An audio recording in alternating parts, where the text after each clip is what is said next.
High বন্ধুরা, সবাই কেমন আছো? আমি সুস্মিতা, আমার রান্নাঘরে তোমাদের স্বাগত জানাই। আজকে আবার একটা চিকেনের রেসিপি নিয়ে চলে এসেছি তোমাদের সামনে। আজকে বানাবো চিকেন ভর্তা। তার জন্য দেখো আমি 200 গ্রাম মতো বোনলেস চিকেন নিয়েছি। তাকে আমি ভালো করে সেদ্ধ করে নিয়েছিলাম। তো এইভাবে ছাড়িয়ে নিচ্ছি কাঁটা চামচ দিয়ে। আর এখানে 2টো ডিম নিয়েছিলাম, ডিমটাকেও কাঁটা চামচ দিয়ে এইভাবে ব্রেড করে নেব। বেশি গুঁড়ো করব না, হালকা একটু গোটা থাকবে। আর এখানে দেখো একটা টমেটো নিয়েছি, একটা বড় সাইজের পেঁয়াজ নিয়েছি, আর কাঁচা লঙ্কা কুচিয়ে নিয়েছি। দেখতে পাচ্ছ ডিমগুলো হালকা গোটা গোটা থাকবে, এইভাবে আমি ব্রেড করে নিয়েছি। আর এখানে নিয়েছি লঙ্কা গুঁড়ো, হলুদ গুঁড়ো, কাসুরি মেথি, স্বাদ মতো নুন, আর ফোড়নের জন্য গোটা জিরে নিয়েছি। আর শাহি গরম মশলা নেব আমি।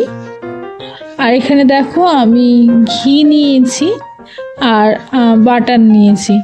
তো আমি রান্নাটার জন্য আদা রসুনও অ্যাড করব। তো আমি কড়াইটা গরম হয়ে গেলে আমি দেখো 1 চামচ ঘি দিয়ে দিয়েছি। ঘিটাও একটু গরম হয়ে গেছে, আমি কাসুরি মেথিটা দিয়ে দেব। কাসুরি মেথিটাও একটু হালকা ভেজে নেব। ভেজে নেওয়ার পরে আমি পেঁয়াজটা দিয়ে দেব।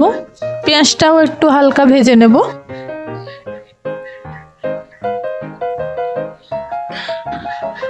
পেঁয়াজটা ভাজার পরে আমি 1/2 চামচ রসুন বাটা নেব। রসুনটাকে একটু ভালো করে ভেজে নেব। তারপরে কাঁচা লঙ্কা কুচো দিয়ে দেব। সব মশলাগুলো 1 মিনিট করে ভেজে নেবেন। তো তারপরে আমি টমেটো দিয়ে দিচ্ছি। টমেটোটা একটু সামান্য নুন দিয়ে ভেজে নেব। তারপরে আদা বাটা দিয়ে দিচ্ছি 1/2 চামচ। তারপর দিয়ে দিচ্ছি হলুদ গুঁড়ো, লঙ্কা গুঁড়ো। সামান্য একটু জল দিয়ে মশলাটা কষিয়ে নেব। তার জন্য আমি 2 মিনিট ঢাকা দিয়ে রান্না করতে দেব।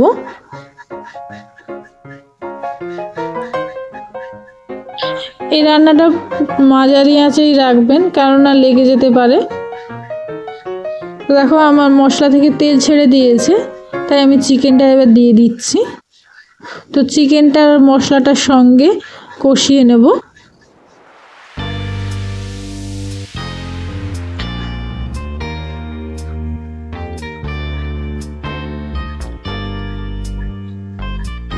কষানো হয়ে গেলে দেখতে পাচ্ছ চিকেনটা কষানো হয়ে গেছে। আমি চিকেন স্টুটা দিয়ে দেব।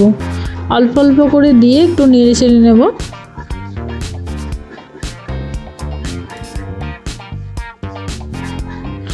যেহেতু একটু মশলাটা ঝোলটা ফুটবে, তার আগে আমি দেখো ডিমটাও দিয়ে দিচ্ছি। ডিমটা দিয়েও নেড়ে চেড়ে নিচ্ছে। তারপরে সামান্য একটু জল দেব। যেহেতু মাংসটা সেদ্ধ হয়ে গেছে, তাই বেশি জল দেব না। তাই ঢাকা দিয়ে 5 মিনিটের মতো মাঝারি আঁচে রান্না হতে দেব। তো দেখো 5 মিনিট পরে আমি রান্নাটা প্রায় হয়ে এসেছে। এই সময় তোমরা ঝাল আর নুনটা স্বাদ মতো দেখে নেবে। আর আমি দেখো নামানোর আগে 1 চামচ চিনি, 1 চামচ গরম মশলা আর 1 চামচ বাটার দিয়ে ভালো করে মিশিয়ে নেব। মিশিয়ে তোমাদের নামিয়ে দেখাচ্ছি। আর আমি 1/2টা ডিম রেখেছিলাম, সেই ডিমটা আমি ব্রেড করে দিয়েছি।